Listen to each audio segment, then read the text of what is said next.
All right, we're almost done. Next is just a ruffle, okay? Just a simple ruffle.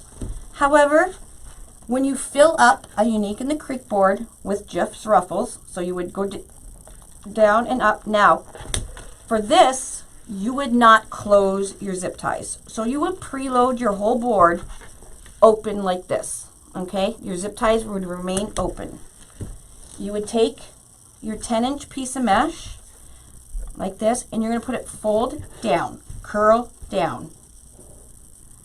You're going to have your factory seams on the side, and what you're going to do is scrunch up the middle, again with your edges, raw edges downwards, and you make a bow tie, kind of like a bow right here, okay?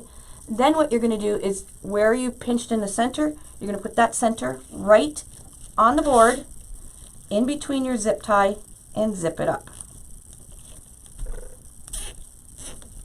Okay, this is really good to, if you want to, and I do this a lot, I flip it, I'll show you which way I flip it.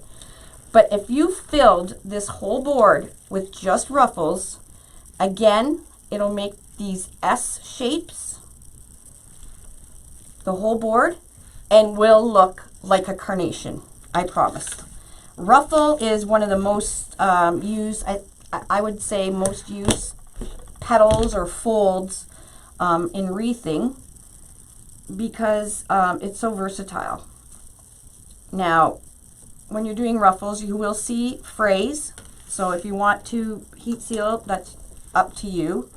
There's another way to avoid seeing that fray, which we're going to get to on the next one.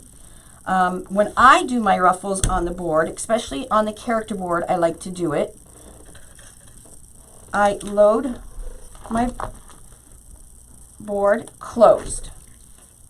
I know when you're doing a ruffle the other way, you leave it open. But what I do is I scrunch up the middle, and this is my favorite way on the character board, and I flip it. I flip that ruffle like that. So you can see you got a double piece here. And what I'll do is I'll put this rounded part right into the zip tie and zip it up. And if you do all of it, it gives it a really great effect, and then you can add ribbons and all kinds of stuff to it. It's just a very versatile petal fold or fold period. Okay, that is just the simple ruffle 10 by 10. Now, saying that, if you cut